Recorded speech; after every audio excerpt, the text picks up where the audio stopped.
कभी भी इस तरह नहीं हुआ कि आपकी दो सूबों के अंदर गवर्नमेंट्स हैं और बगैर किसी रीजंस के आप उन गवर्नमेंट्स को हैं वो डिसॉल्व कर दें। ये जो नारा लगाने वाले सेकुलरिज्म का, ये तो गांधी और नेहरू थे। एक है तालीम सस्ता होना, एक है तालीम पे इन्वेस्ट करना। बाकी किस तरह मैनेज करते हैं, मैं थोड़ी सी जिद्दी हूँ तो दैट हेल्प्स। जीप जो है it's not a profession, it's a passion. अभी शादी को 6 महीने नहीं हुए हैं, खुशखबरी अभी आप एडजस्ट होने दो।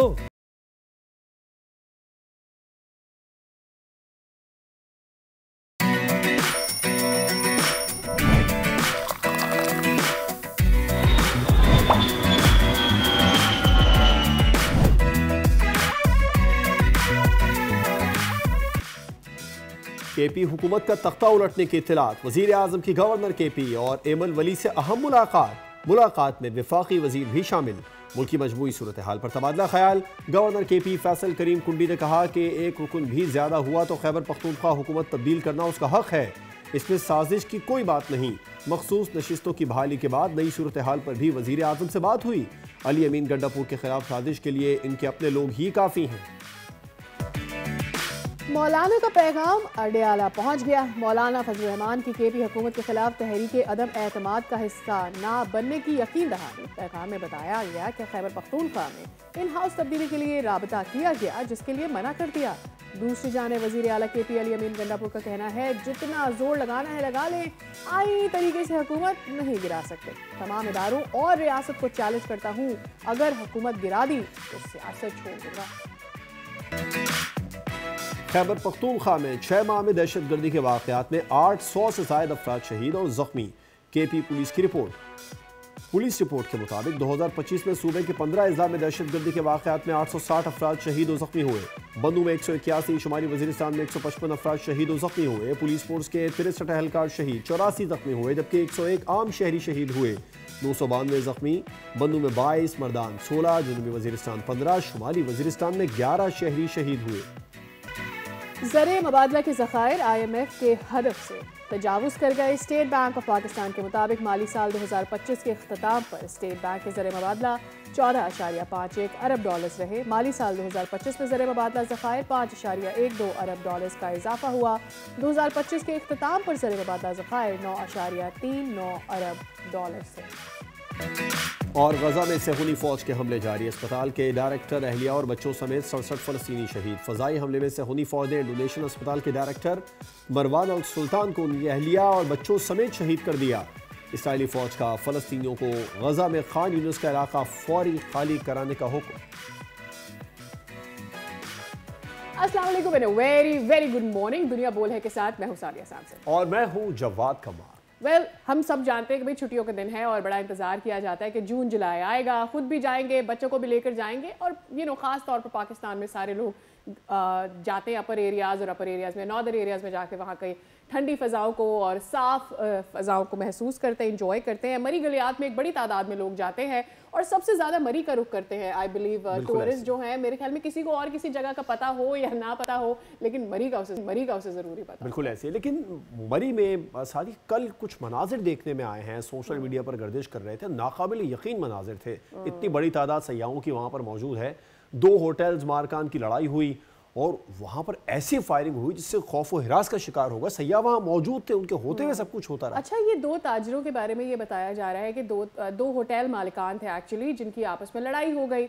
अब वहाँ इसकी बहुत ज़्यादा फुटेजेस फ्लोट कर रही हैं। मतलब दिन दिहाड़े फायरिंग हो रही है, नीचे पुलिस खड़ी हुई है, पुलिस उनको रोक नहीं रही, कुछ नहीं कह रही। आज़ादाना जो है वो फायरिंग की जा रही है, डंडों का इस्तेमाल भी किया जा रहा है, नीचे से औरतें गुजर रही हैं, बच्चे गुजर रहे हैं, चीखो पुकार हो रही है, कोई रोकने वाला नहीं है। फिर बाद में जिरगा बैठा, उन्होंने दोनों का जो है बीच बचाव करवाया। उस वक्त तक फायरिंग होती रही और जो बाकी वहाँ पे खौफ व हिरास फैल रहा था वो भी होता रहा। और उसके बाद पुलिस ने उस एरिया को कंट्रोल में किया। मेरे लिए सबसे ज़्यादा हैरानकुन बात यह है कि आपका सबसे बिजिएस्ट टूरिस्ट एरिया होता है मरी, और वहाँ पर तिल धरने की जगह जून जुलाई में आपको नहीं मिलती, होटल खाली नहीं मिलते। और यही वजह इतना रश था, रश की वजह से वहाँ फिर जब ये वाकया पेश आया तो भगदड़ भी मची है, और जो बड़ी खतरनाक बात हो सकती है उसके बाद में फिर वहाँ पर पथराव हुआ, डंडे चले, गाड़ियों के शीशे टूटे, बहुत सारी गाड़ियों की भी ऐसी भी थी जो सयाहों की गाड़ियां थी, भाई उनका क्या कसूर था, घूमने फिरने के लिए आए थे वहाँ। भाई पुलिस ने क्यों इंटरवीन नहीं किया? Why they had to wait कि जिरगा कुछ अपना फैसला करेगा, दोनों होटल मालिकान को बिठाएगा और कोई इसका हल निकलेगा, तो मतलब पुलिस की फिर क्या रिस्पॉन्सिबिलिटी रह जाती है? एक छोटा सा स्टेटमेंट आया एएसपी मरी का कि भाई कानूनी कार्रवाई कर रहे हैं, लेकिन अभी तक कोई ऐसी इत्तलात नहीं आई कि इसमें कोई गिरफ्तारी की गई हो, जो कानून हरकत में आया तो वो कुछ नजर भी आया हो वहाँ पर, ऐसा कुछ नहीं हुआ। कुछ दिनों में आपने नोटिस किया होगा जवाद के मरी के हवाले से, टूरिज्म के हवाले से, होटल के हवाले से, वहाँ पर लोग जो अनकंफर्टेबल होते हैं ना, ऑलरेडी ये बातें जो है बहुत गर्दिश करें कि लोग वहाँ जाकर टूरिस्ट को वो रिस्पेक्ट नहीं मिलती मरी में, और इस तरह के गिले शिकवे आते हैं, तो फिर आप एक अपना टूरिस्ट एरिया को उसकी पूरी की पूरी वैल्यू नीचे लेकर आ रहे हैं। बिल्कुल ऐसी, और लोगों में परेशानी का सामना भी है। थोड़ा सा आगे बढ़ लेते हैं, कुछ सियासी मैदान से खबरें शामिल करते हैं। तहरीक इंसाफ के 5 असीरान रहनुमाओं ने पार्टी लीडर को खत लिखा है जिसमें पार्टी को बहरान से निकालने के लिए हुकूमत से मुज़ाकरात करने की तजवीज़ दी है। बहुत बड़ी डेवलपमेंट है। कल तक पाकिस्तान तहरीक इंसाफ वो कहती थी हम डायलॉग नहीं करेंगे, अब उसी की लीडरशिप अब कायद से परमिशन मांग रही है कि भाई इसके अलावा आपको रास्ता नहीं बचा। अब कोई मेरे ख्याल में नहीं बचा, और इस मतलब आफ्टर द जो हमारे सामने आए मखसूस नशिस्तों के नताइज आए हैं उसके बाद तो नहीं। और दूसरी जानिब हम ये देख रहे हैं कि इमरान खान से मुलाकात भी अभी मशरूत इसको हवाले से कहा जा रहा है। मखसूस नशिस्तों से मुतालिक केस का फैसला आने के बाद एक तरफ तो सूरत हाल ये है कि नून लीग पीपल्स पार्टी की कौमी असम्बली में सीटों में इजाफा हो गया है, that we are aware of, और अब इलेक्शन कमीशन ने मखसूस नशिस्तों की जो बहाली का नोटिफिकेशन है वो कल जब जारी किया तो उसके बाद सूरत हाल और वाज़ेह हो गई। मुअत्तल अरकान की रुकनियत को बहाल कर दिया गया है। कौमी और सूबाई असम्बलियों में तहरीक इंसाफ के करार दिए गए जो अरकान हैं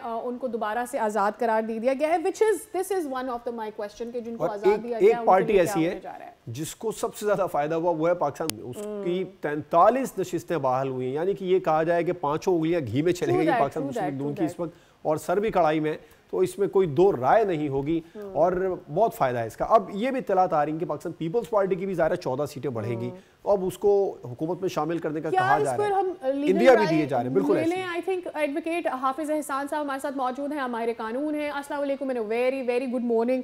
ज़रा सिनेरियो हमारे साथ भी लीगली थोड़ा सा खोल के रखिएगा, थोड़ा इसको फैलाइएगा ताकि आम आदमी तक इसको पहुँच सके, इस तक समझ सके कि इस वक्त सीटों के लिहाज से क्या सिचुएशन बन गई है अब नोटिफिकेशन के बाद। बिस्मिल्लाहिर्रहमानिर्रहीम, आपको भी सुबह मुबारक हो। मैं 2 चीज़ों पे आपसे बात करना चाहूँगा। एक इसके अंदर ये है कि इस सारी चीज़ का जो है वो पॉलिटिकल एस्पेक्ट है, और दूसरा इसका कॉन्स्टिट्यूशनल या लीगल एस्पेक्ट है। अगर इसका पॉलिटिक्स देखा जाए तो पिछले 10-12 साल से पाकिस्तान तहरीक इंसाफ जो है वो हमेशा से एक पॉलिटिकल एजिटेटिव मोड के अंदर है, चाहे वो गवर्नमेंट से बाहर हैं या गवर्नमेंट के अंदर हैं।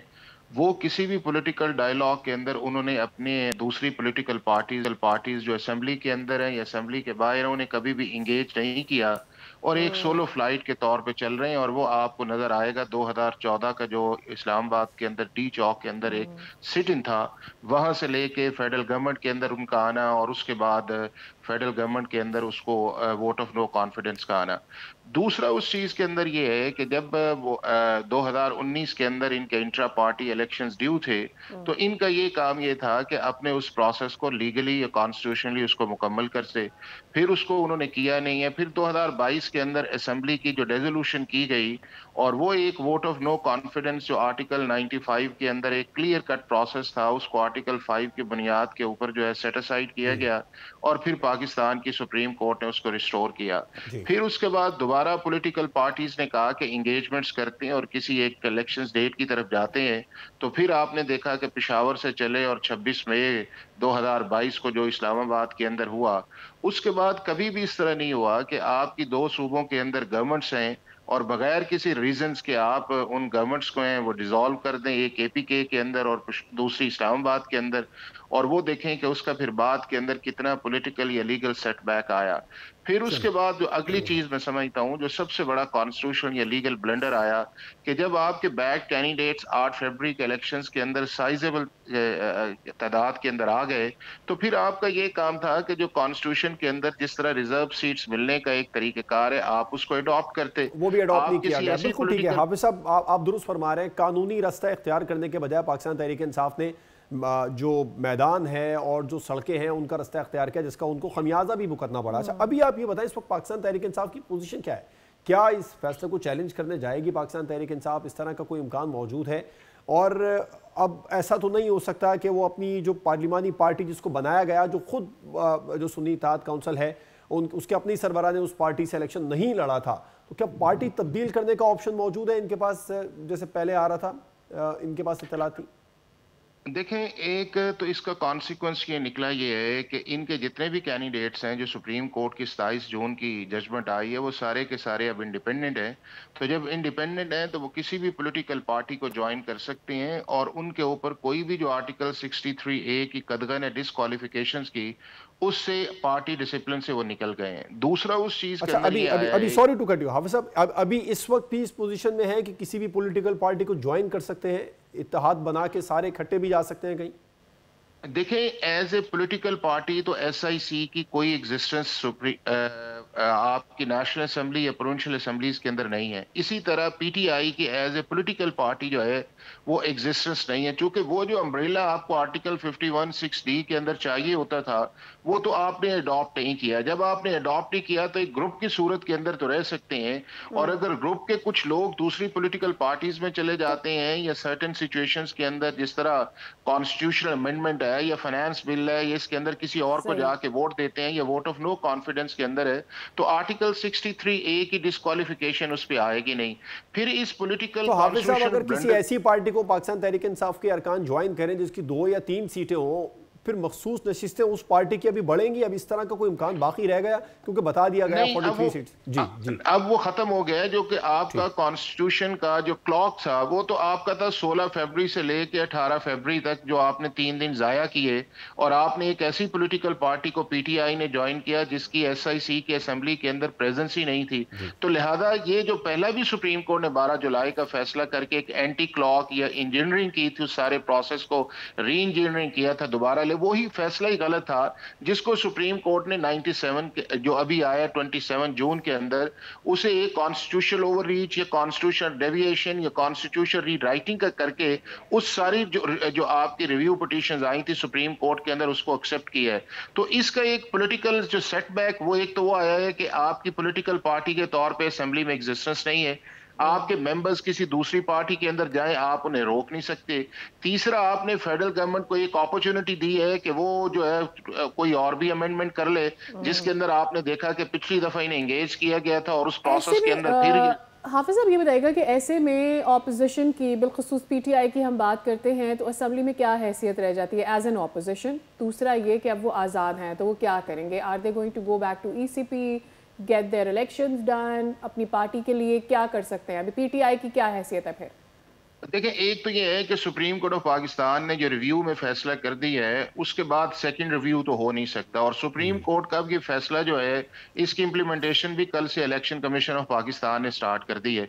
तो लिहाजा इलेक्शन कमीशन के पास जाने का PTI का जो है वो कोई ऐसी चीज नहीं है कि वहां पे जाए, क्योंकि PTI ने तो ECP से लेके सुप्रीम कोर्ट तक कभी भी गई है कि हमें ये सीट्स दी जाएं, ये हमारे कैंडिडेट्स है और हम एक पोलिटिकल पार्टी के तौर पर असेंबली में अपनी प्रेजेंस चाहते हैं। वो तो SIC की तरफ गए और SAC का उनका एक फैसला गलत था।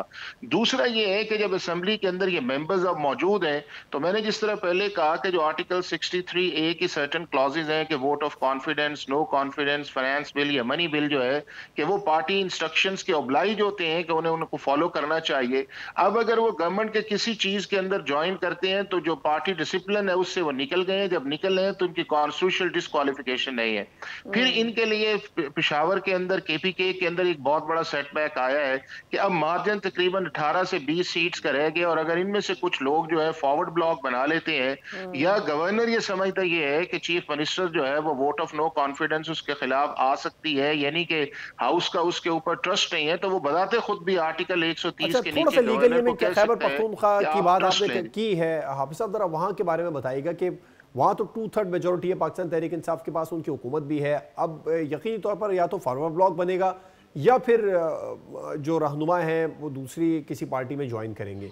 अगर रहनुमा पार्टी की इजाज़त के बगैर खैबर पख्तूनख्वा के अंदर किसी दूसरी पार्टी को ज्वाइन करता है तो उसके ऊपर कोई एक्ट लग सकता है तो पार्टी की तरफ से कानूनी खिलाफ वर्जी, आइन की खिलाफ वर्जी की?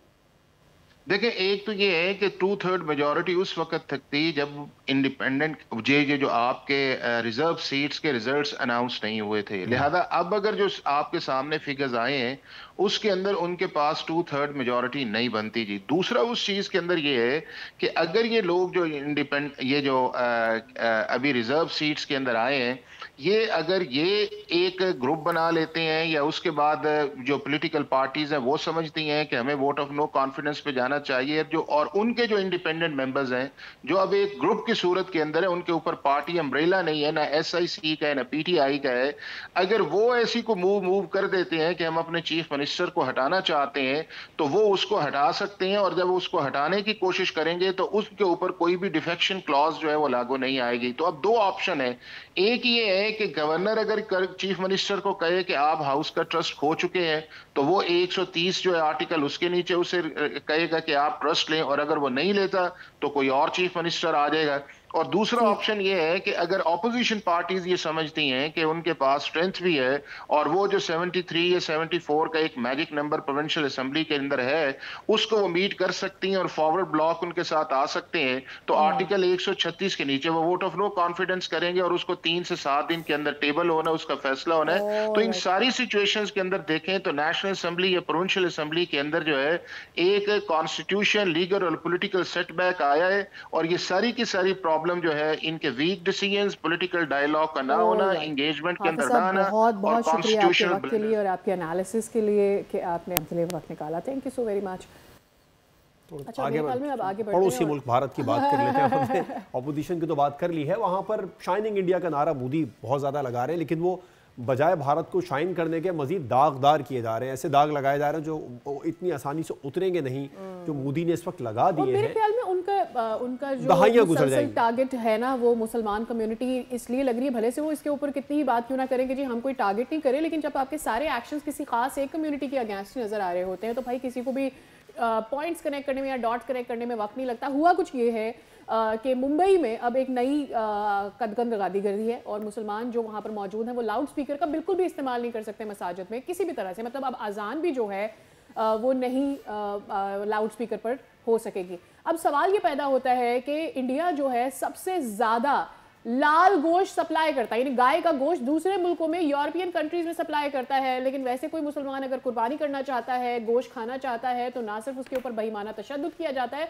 बल्कि कई बार तो उसको जेल में भी डाल दिया जाता है, कई एलिगेशंस लगाकर उनके ऊपर। और दूसरी जानिब आप ये करने जा रहे हैं, सवाल ये भी पैदा होता है कि ठीक है आपने मुसलमानों के तो लाउड स्पीकर उतार दिए हैं, लेकिन जो आपके मंदिरों में घंटे बजते रहते हैं, जो वहां पर पूजा पाठ होती है, जो कि होनी चाहिए, हर किसी को अपनी मजहब की आज़ादी है, वो जरूर ही आज़ादी के साथ अपने मजहब को फॉलो करे, लेकिन उसके ऊपर कोई पाबंदी नहीं है। तो क्वेश्चन यही आता है कि ऐसा कैसे हो सकता है कि आप किसी एक ही कम्युनिटी को मुसलसल टारगेट किए जा रहे हैं और फिर आप कह रहे हैं कि जी आप तो सेक्युलर इंडिया है, और फिर उस कम्युनिटी की तरफ से अगर कोई रिएक्शन सामने आता तो उसको फिर ये कहते हैं कि ये लोग जो हैं वो गद्दार हैं, उन पर गद्दारी के इल्जाम लगाए जाते हैं। इस पर बात कर लेते हैं। हमें ज्वाइन किया है चेयरमैन तहरीक जवानान पाकिस्तान अब्दुल्ला हमीद गुल साहब ने। आप माहिर बैनुल अक़वामी उमूर भी हैं सर, बहुत बहुत शुक्रिया आपका कीमती वक्त हमें शो में देने के लिए। आप किस तरीके से देखते हैं जो ये मोदी की पॉलिसियां हैं, ये बजाय मजबूत बनाने के बहुत ज्यादा डैमेज कर रही हैं भारत को इंटरनली? रहीम, सुबह बखैर, बहुत शुक्रिया। देखिए भारत को तो डैमेज कर दिया उसने। आप देख लीजिए कि राइजिंग और शाइनिंग इंडिया का जो नारा था और सेकुलर और लिबरल इंडिया का जो नारा था वो उस दिन ही खत्म हो गया था जिस दिन बीजेपी सरकार आ गई थी। उसकी बहुत बड़ी वजह यह है कि ये जो नारा लगाने वाले सेकुलरिज्म का, ये तो गांधी और नेहरू थे, और गांधी को कत्ल करने वाला जो था वो नथुराम गॉडसे था। नथुराम गॉडसे जो था वो आरएसएस का एक दहशतगर्द था, उसने कत्ल कर दिया। अब हैरान कुन बात यह है कि जब बीजेपी सरकार आई तो गांधी के तमाम मुजस्मे जो थे उनको उतार दिया गया और उसकी जगह नथुराम गॉडसे के जो मुजस्मे थे उनको आवेदन करना शुरू हो गया। इसलिए सेकुलर और लिबरल इंडिया जो था वो उस दिन मर गया। दूसरी जानिब जो है बीजेपी की सरकार ने जो इंतहा पसंदी की और दहशतगर्दी की और मजहब आजादी को सल्ब किया, वो सिर्फ यहीं तक महदूद नहीं है कि सिर्फ मुसलमानों की हद तक। कश्मीर में तो चले जो हो रहा था वो कांग्रेस भी कर रही थी, यही काम हो रहे थे, लेकिन जो उसके अंदर होना शुरू हुआ वो ये हुआ कि एक खास तबके को जो कि ब्राह्मण तबका है, जिनको वो अपने आप को अवतारों की औलाद समझते हैं, वो उनको प्रमोट किया गया। दूसरी जानिब जो है उन्होंने क्रिश्चियनिटी को निशाना बनाना शुरू कर दिया और साउथ इंडिया के अंदर बाकायदा एक ऐसा चर्च था जहां ऑस्ट्रेलियन लोग आए हुए थे और चर्च को बंद कर दिया गया और बंद करके नजरे आतिश कर दिया गया और वो लोग सारे जल के खाकस्तर हो गए। फिर उसके बाद आप देखिए कि किस तरीके से तेलंगाना के अंदर इन्होंने किया। और दूसरी जानिब जो खवातीन की बेहुरमती का आलम यह है कि इसको एक तशद्दुद जो है जिसके अंदर खवातीन को बरहना किया जाता है, बेआबरू किया जाता है सरेआम, ये तशद्दुद जो है ये बराह रास्त एक टूल के तौर पर इस्तेमाल होता है, जिसको पुलिस, जिसको आर्मी और जिसको उनकी इंटेलिजेंस एजेंसी जो है वो इस्तेमाल करती है। इसकी मुतअद्दिद मिसालें हैं। फिर उसके बाद इन्होंने जो सलीबें थी 200 खानदान क्रिश्चियन के, उन्होंने उनकी सलीबें उतार के आग के अंदर फेंक दी और कहा कि इसी आग के अलाव में हम तुम्हें भी झोंक देंगे अगर तुम बाय फोर्स अपना मजहब तब्दील नहीं करोगे। अब ये देख लीजिए कि ये क्रिश्चियनों के साथ, सिखों के साथ देख लें, 891 सिख इन्होंने जो है अभी इन्होंने मार दिए इसी बुनियाद के ऊपर। और ये जब किसान मूवमेंट थी इन्होंने सिखों का कत्लेआम किया। और फिर अब जो इन्होंने 6 बैलिस्टिक मिसाइल मारे अमृतसर पे, पाकिस्तान भारत जंग जब शुरू हुई तो 6 बैलिस्टिक मिसाइल इन्होंने अपनी अक़लियतों के 2.9% टोटल सिख हैं वहां, उनके ऊपर ये जुल्म और सितम जो है वो जारी है। तीसरी जानिब जो है आप देखें कि वो दलित के साथ क्या करते हैं। चलिए ये तो गैर मजहब थे, अब जो दलित हैं जिनको गांधी ने जाके जो है वो पहले शूदर कहलाते थे, उसके बाद गांधी ने उसको जाके कहा, जब वो पाकिस्तान, डॉक्टर उम्मेडकर जो थे उनके लीडर, वो पाकिस्तान के अंदर शामिल होना चाह रहे थे कायदे आज़म की कॉल के ऊपर, तो वो भागा गया और उनको हरिजन का जो है वो खिताब दिया। ये बात में उनके लिए इतना बड़ा तिलक, वो अपना इतना बड़ा कलंक बना कि उन्होंने जो है वो कहा कि जनाब हम हरिजन नहीं कहलाएंगे बल्कि हम अपने आप को दलित कहलाएंगे। तो वो दलित के साथ ये आलम है कि आज के माहौल में उनके साथ जो है वो अनटचेबल्स होते हैं। और मैं आपको ये इतला देता रहूं कि 1930 तक खवातीन के लिए, दलित खवातीन के लिए जो है ये हुक्म था कि वो अपने पेट से ऊपर का कपड़ा नहीं पहन सकती। ये है हिंदुत्व और इसका माइंडसेट ये है। ये दोबारा हिंदुत्व का रिवाइवल हो रहा है। ये वही खतरनाक सोच है जिसका जो है चाणक्य के अंदर जिक्र है, जिसका जो है वैद के अंदर जिक्र है, जिसका अर्थशास्त्र के अंदर जिक्र है। और जो इनके रस्मो रिवाज हैं ये बहुत ही खतरनाक हैं। और ये मुसलमानों के हवाले से अगर ये गाय के गोश्त की जो रेड मीट आपने जिसका जिक्र किया, ये गाय बिल्कुल अब्दुल्ला हमीद गुल साहब बहुत शुक्रिया बता रहे थे और बात वो बिल्कुल ठीक चाणक्य के पैरोकार जो मोदी है ना, नहीं है ये लाल गोश्त स्पेसिफिकली जो मैं जिक्र भी कर रही थी वो यही बात कर रही थी कि सबसे मतलब दुनिया में तीसरे नंबर पर आता है लाल गोश्त या गाय का गोश्त मूव करने में, यूरोप में भेजा जाने के लिए। और फिर आप कहते हैं कि जी वहां पर मौजूद मुसलमान ये गोश्त खा नहीं सकते, इसकी कुर्बानी नहीं दे सकते। वेल हमें लेना एक break, see you after this. हमारे साथ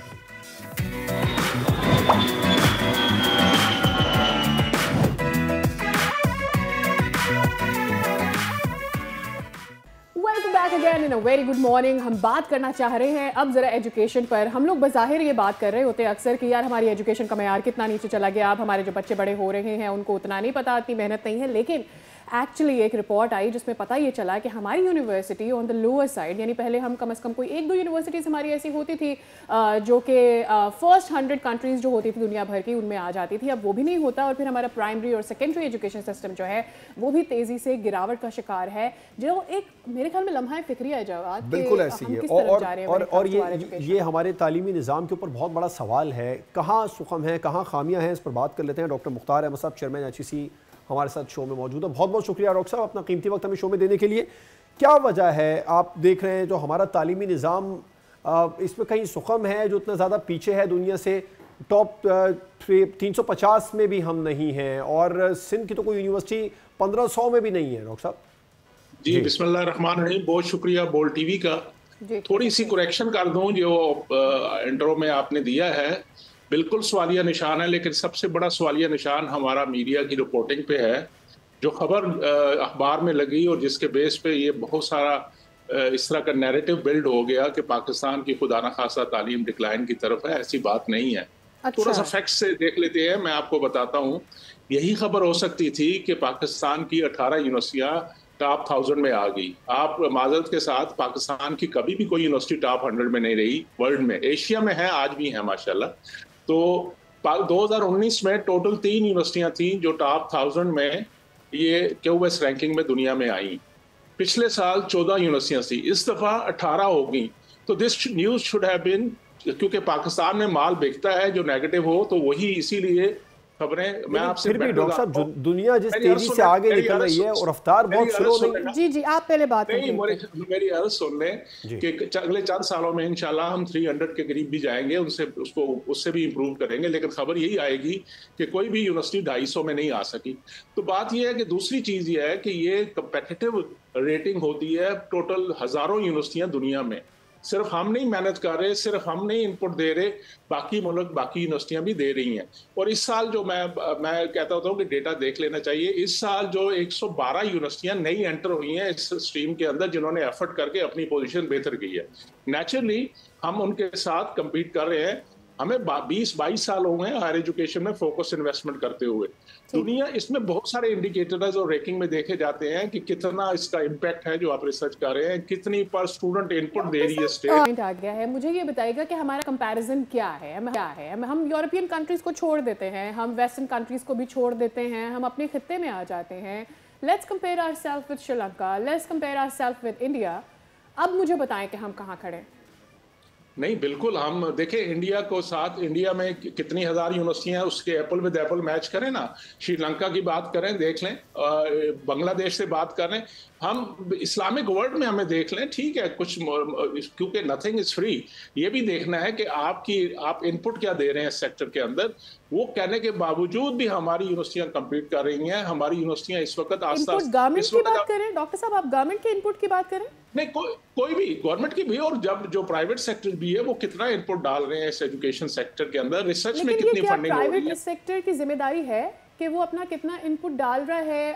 हम हमेशा ये बात करते हैं कि गवर्नमेंट क्या अपॉर्चुनिटीज दे रही है प्राइवेट सेक्टर को, बल्कि हम तो तंग पड़े हुए हैं प्राइवेट यूनिवर्सिटीज पे भी। इतनी महंगी वो यूनिवर्सिटीज हैं, स्कूल इतने महंगे हैं, एंड लोग तो चाहते हैं कि जैसे दुनिया भर में गवर्नमेंट सिस्टम्स हैं, पब्लिक स्कूल्स हैं, उस तरफ जाएं ताकि तालीम सस्ती हो और एक मयार के हिसाब से बाकी सारे बच्चे भी तालीम हासिल कर सकें। नहीं, we are talking two different thing ma'am. एक है तालीम सस्ता होना, एक है तालीम पे इन्वेस्ट करना। ये बच्चे किसके हैं? ये हमारे बच्चे हैं, हमें इन पे इन्वेस्ट करना है, गवर्नमेंट को करना है, सोसाइटी को करना है, ऑफ कोर्स हर एक की जिम्मेदारी है। देखिए, जब कंट्री में आप 0.2% ऑफ GDP हायर एजुकेशन पे लगा रहे हो, तो फिर एक यूनिवर्सिटी आप छोड़ दें, किसी भी एक मुल्क की जो टॉप लेट्स सी 500 में यूनिवर्सिटी हैं, उनको देख लें, उनकी एक यूनिवर्सिटी का जरा फाइनेंशियल रिसोर्स देख लें, और हमारा पाकिस्तान का पूरी हायर एजुकेशन सेक्टर का देख लें, वो फिर भी ज्यादा होगा। तो फ्री तो चीज नहीं आती ना। सिर्फ मेरी गुजारिश है आपसे कि आप अपनी यूथ को, इतना नेगेटिविटी होगी हमारे अच्छा डॉक्टर साहब, एक और बड़ा अहम नुक्ता है जो बहुत ज्यादा उठाया जाता है, वो ये है कि जदीद निज़ाम तालीम से दूरी। इस पे आप बताइएगा कहाँ सुखम है, क्यों हम जदीद टेक्नोलॉजी का बहुत ज्यादा इस्तेमाल नहीं करते? No wrong. बेसिकली इसलिए कि पाकिस्तान में इस वक्त माशाल्लाह जो जितनी भी इमर्जिंग टेक्नोलॉजीज की बात कर रहे हैं, हम AI की बात कर रहे हैं, ये सारी चीजें पाकिस्तान में मौजूद हैं हमारी यूनिवर्सिटियों में। डॉक्टर साहब, अगर आपकी बात से इत्तेफाक किया जाए, सारा कुछ है, तो फिर हम इतनी तेजी के साथ ऊपर क्यों नहीं आ रहे, इतनी तेजी के साथ आगे क्यों नहीं आ रहे? प्रोग्रेस बात नहीं समझे। देखें, ये साइलो में नहीं है कि आइसोलेशन में आप कितनी तेजी पे ऊपर चले जाते हैं। मसला ये है कि एक लेट्स सी हार्वर्ड, स्टैनफोर्ड, जो बड़ी बड़ी यूनिवर्सिटियां हैं जिनको सैकड़ों सालों से इन्वेस्टमेंट है और उनके अंदर लोअर रेट भी हैं, वो काम कर रहे हैं। अब उनके साथ कंपैरेटिव मुकाबला है। आप 10 रुपए लगाते हैं, वो 10 मिलियन लगा रहे हैं। आपके पास 10 प्रोफेसर है, उनके पास 10 नोबेल लॉरिएट हो गए। तो बेसिकली उसके साथ ही आपने उसके साथ मूव करना है। The good thing is we are improving. कहीं मैंने आपसे पिछली बात नहीं कर रहा, 2019 में सिर्फ 3 यूनिवर्सिटियां थी, फिर 7 हुई, फिर 9 हुई, फिर 14 थी लास्ट ईयर में। अब ये 18 हुई हैं। Let's see on this thing, half glass full भी देखना चाहिए, लेकिन मैं इस पॉजिटिव क्रिटिक को पॉजिटिव लेता हूं कि हाफ ग्लास एम्प्टी भी है, उसको भी फिल करना है। I agree with you. Got your point, doctor साहब। Thank you so very much for landing us your specialist time. हमारा अहम था आपका मौक़िफ़ जानना भी, लेकिन मुझे याद पड़ रहा है कि इससे पहले एक दफ़ा हमने ऐसी ही बात की थी जब बजट आया था, and this was a question कि भाई HEC के लिए आपने इतने पैसे कम क्यों रखे हुए हायर एजुकेशन के लिए, तो उस वक्त जवाब ये आया था कि नहीं ठीक है, दिस इज़ इट, और जगहों पर भी लगा रहे हैं। सो वेल, जब आप उस पर अग्री करते हैं तो फिर इस पर भी अग्री करना चाहिए। अच्छा जी, ख़वातीन बढ़ चढ़ कर हिस्सा ले रही हैं, ठीक है, हमारी एजुकेशन में हम किस तरफ जा रहे हैं। डॉक्टर साहब हमसे डिसएग्री कर रहे थे, हम ये चाहते हैं कि इसमें बेहतरी तेज़ी से हमें नजर आए, लेकिन ख़वातीन जिस तेज़ी से बढ़ रहे हैं ना, क्या ही कोई स्पीड ट्रेन भी इस तेज़ी से बढ़ती होगी? जवाब बिल्कुल। दो ऐसी बाहिम्मत ख़वातीन का अभी हम जिक्र करते हैं जो कि एक नहीं बल्कि कई कारनामे सर अंजाम दे चुकी हैं। एक का ताल्लुक लाहौर से, दूसरी का इस्लामाबाद से बताया जा रहा है। एक डॉक्टर मरियम है, तो सिर्फ डॉक्टर ही नहीं है बल्कि खातून जीप रेसर भी है, साथ साथ इस्लामाबाद की यूनिवर्सिटी में एक असिस्टेंट प्रोफेसर भी है। बिल्कुल, और अभी हाल ही में उन्होंने एक रेस में हिस्सा लिया है, और सुवात में होने वाली ये समर जीप रैली थी जिसमें उन्होंने हिस्सा लिया था, और अपनी महारत वहाँ पर उन्होंने दिखाई है। अर्शिया अख्तर की बात करते हैं तो वो इंटरनेशनल लेवल पर पाकिस्तान की नुमाइंदगी कर रही हैं, पाकिस्तान का नाम रोशन कर रही हैं, ना सिर्फ फार्मूला की रेसर हैं बल्कि रॉक क्लाइंबिंग हो, फिर इसके अलावा और कई मैदानों में अपने सलाहियत के लोहा अपनी सलाहियत का मनवा रही हैं। अभी हालिया दिनों अर्शिया ने अमेरिका में होने वाली फार्मूला रेस कार में पाकिस्तान की नुमाइंदगी का एजाज़ अपने नाम किया, और दोनों ख़वातीन हैं आज हमारी मेहमान। उनसे ज़रा जानेंगे कि क्या फॉर्मूला है यहाँ तक पहुँचने का, और क्या फॉर्मूला है एक्चुअली कि इतनी सारी चीज़ों को इकट्ठे मैनेज करने का। I know about multitasking, but this is like way. Arshia से पहले बात कर लेते हैं। अर्शिया ने हमें ज्वाइन किया, बहुत शुक्रिया अर्शिया। आप बहुत बड़ी अचीवमेंट है, एक साथ इतने सारे काम, इतनी सारी अचीवमेंट किस तरह मैनेज कर लेती हैं आप इन सबको? And Arshia, you look very beautiful today. Thank you. बाकी किस तरह मैनेज करते हैं, आई थिंक मैं थोड़ी सी जिद्दी हूँ, तो दैट हेल्प्स।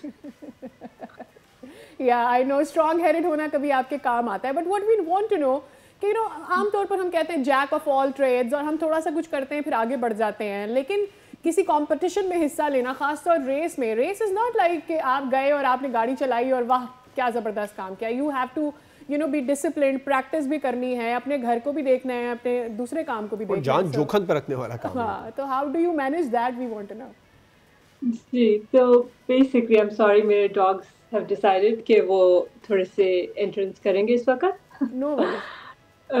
मगर आप बिल्कुल सही कह रहे हैं कि yes कि there is a thing right कि jack of all trades कि आप किसी चीज़ में participate करते हैं then you move on। मगर with racing yes it requires a lot of commitment। आप pre-race full regime होती है, फिर during race होती है, फिर upkeep होती है, and then एक दफ़ा race हो गई तो you can't look back except कि मैंने क्या गलती की as a preventive measure and then you move on। So that is what it is, right?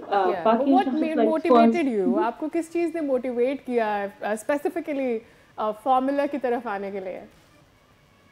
Well, car racing के लिए तो honestly lack of Pakistan की representation was a really big factor, to be honest with you. Formula cars जो हैं वो मेरी personal choice है, like this, the specific category of racing. It's just this is the type of racing that brings me happiness, to be very honest. Right, तो वो जो strengths है आप enjoy करती है, उस car racing वो कहते हैं ना कि एक kick मिलती है आपको, so this is your kick basically. Yes, dopamine hit के लिए, yes. अच्छा अर्शिया, बात करें अगर फार्मूला की या कार रेसिंग की, तो बड़ी महारत की ज़रूरत होती है, जहनी टेक्निक की ज़रूरत होती है। कोई प्रोफेशनल ट्रेनिंग वगैरह आप लेती रही हैं इसके लिए? प्रोफेशनल ट्रेनिंग हम करते हैं टीम के साथ भी कॉन्स्टेंटली। जो प्री रेस रिजीम जिसकी मैं बात कर रही थी राइट, उसके अंदर आपकी फिजिकल ट्रेनिंग इंक्लूड होती है, आपकी रिएक्शन टाइम की इंक्लूड होती है। उसके साथ साथ आप कितनी देर इतनी गर्मी में बैठ सकते हैं, क्योंकि हमारे फायर सूट्स होते हैं राइट, तो जाहिर है कि उसके अंदर रहना is also like physical endurance, cardio, सब चीज़ों के साथ हो रही होती है। ठीक है, हमें अर्शिया हमारे साथ डॉक्टर मौजूद है, डॉक्टर मरियम भी, and may be you know about her already. ये वैसे तो प्रोफेसर भी है, लेकिन उसके साथ साथ ये जीप रैली का पार्ट भी रही है। So we have two beautiful and zealful women today in our show जिनसे हम बात कर रहे हैं, और एक अलग अलग शौक है उनके, तो आप उनके भी शामिल कर लेते हैं। अस्सलाम वालेकुम डॉक्टर साहिबा, कैसी हैं आप? I am good, thank you. वालेकुम अस्सलाम, आप ठीक हैं? हाँ जी, ज़बरदस्त, बहुत अच्छा लगा। Jeep is one of my personal likeness as well because I like big cars, big vehicles आई में से। आप मुझे ये बताएं कि ये कैसे दोनों चीज़ों को, मतलब like you wanted to be a professor, what really happened there, वहाँ से यहाँ तक कैसे आई and why specifically jeep? Okay, so the thing is that I am really grateful to you for giving me this opportunity to share my insights about Jeep and my passion for Jeeps. You know, by profession, I am a doctor and I'm a professor. That has been something that I have been studying for many years. मैं बहुत सालों से पढ़ाई लिखाई कर रही थी और अपने profession को follow कर रही थी. लेकिन Jeep जो है, it's not a profession, it's a passion. और मेरा ख्याल है कि हर बंदा हर इंसान, हर इंडिविजुअल जिसकी किसी भी किस्म की कोई प्रोफेशनल लाइफ है और पर्सनल लाइफ है, उसके पैशंस भी होने चाहिए, उसकी हॉबीज भी होनी चाहिए। So these things keep us young and they keep us alive. तो मैं नॉट ऑल माई लाइफ, लेकिन फॉर द लास्ट 6-7 ईयर्स मैं जो हूँ बहुत पैशनेटली फॉलो कर रही हूँ अपने जीप को चलाने के शौक को। उसके लिए हम ऑफ रोडिंग के लिए जाते हैं और we go for jeep rallies. अच्छा डॉक्टर साहब, आपकी बहुत ज़्यादा यादें भी वाबस्ता हैं सवात के साथ। वहाँ पर सिक्योरिटी के मसाइल भी बहुत ज़्यादा रहते हैं। इस बार ज़रा बताएगा इंतजामात कैसे वहाँ पर देखने में आए, ट्रैक्स किस तरीके के थे, कुछ बेहतरी आई? अच्छा, so thank you for asking me this question. ये बहुत इंपॉर्टेंट है। मैं अपने जीप के पैशन को ना पीस टूरिज्म का नाम देना चाहती हूँ। वाई? क्योंकि I have seen the peak of conflict in some areas of the KPK and northern areas की तरफ भी हम जाते हैं और हम कश्मीर की तरफ भी जाते हैं।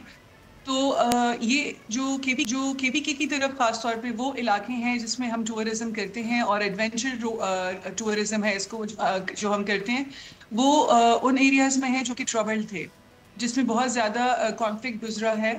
उन ट्रबल्ड एरियाज़ की अंदर जो है ऑलमोस्ट नो गो एरियाज़ बन चुके थे वो।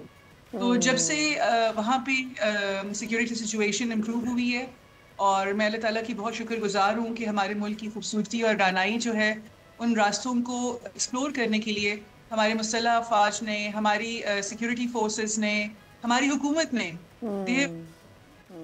बहुत अच्छे इक़दाम किए। बड़ी हमारे साथ बाहिम्मत ख़वातीन हैं, थी मौजूद थी दोनों ही। अर्शिया जो है वो तो आपने देखा मल्टी टैलेंटेड हैं, वो सिर्फ रेसर नहीं है और वो पेंटिंग भी करती रही हैं। इसके अलावा उन्होंने देखा आपने पहले जो मिनी कॉपर रेस थी उसमें उन्होंने हिस्सा लिया। अर्शिया से ये जान लेते हैं। अर्शिया मुझे बताएं, इतनी ज़्यादा ख़वातीन जो है इन्फ्लुएंस हैं आजकल, यू नो, रेसिंग की तरफ वो सारा आना चाहते हैं एंड ऑल दैट। क्या मैसेज है आपका उनके लिए? How can they come and join? और क्या कोई बहुत ह्यूज चैलेंज है? To be honest, मैं सुन रही थी कि you know मरियम क्या कह रही थी, तो मेरा भी सिमिलर बैकग्राउंड है, राइट? मैं भी मेडिकल बैकग्राउंड से हूँ and that is what it is कि आपको अपने पैशंस रिगार्डलेस परस्यू करने होते हैं, यू नो, अब ज़िंदगी जीने के लिए होती है। In terms of challenges, I know कि रेसिंग वर्ल्ड सीम्स कि अच्छा कि एक दफ़ा you know it's not very inclusive initially, मगर इफ़ यू पुश थ्रू थोड़ा सा इनिशियल फेज से इट्स वेरी overall. हाँ, लेकिन अपने एक दोनों का जो एक मैसेज है ना कि आपको पैशन अपना जरूर ज्वाइन करना चाहिए, वो तरक्की है, उसकी रफ्तार, शो का भी मैसेज है, तरक्की की रफ्तार जारी रहे, उसमें ब्रेक ना लगे, लेकिन हमें ब्रेक लेना है। Actually after this break will see it.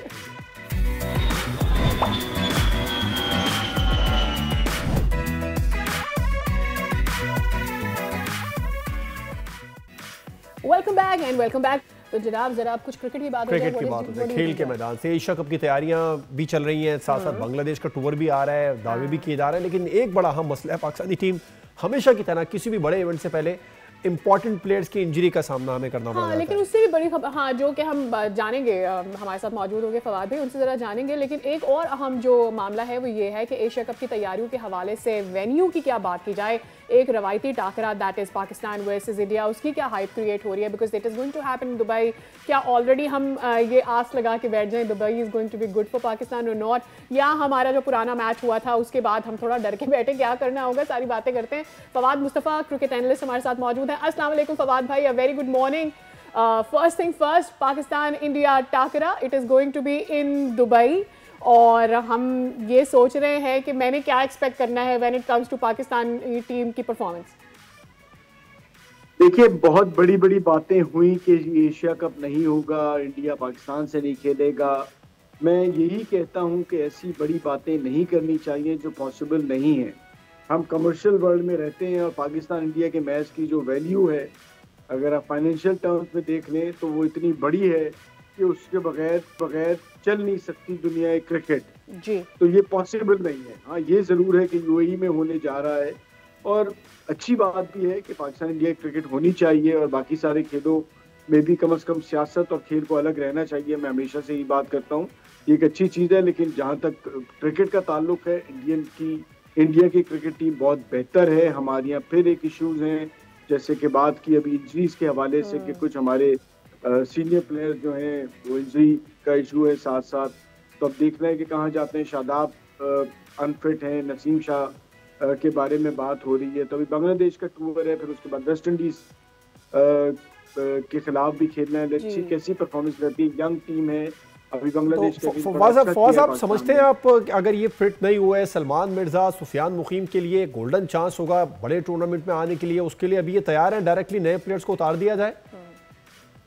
देखिए, आपके पास ऑप्शंस इतने हैं नहीं और साथ साथ ये कि आप ने कभी ना कभी तो नए खिलाड़ियों ने आना है, नई किस्म की क्रिकेट खेलनी है। और जिस तरह से अगेंस्ट बांग्लादेश या पाकिस्तान में खेले हैं तो इन लड़कों ने अच्छा ही किया, कोई बुरा तो नहीं किया। तो लेट्स सी आगे क्या होता है। मसला सारा है कि देखना है कि बड़ी टीमों के अगेंस्ट कैसा परफॉर्म करते हैं और अंडर प्रेशर।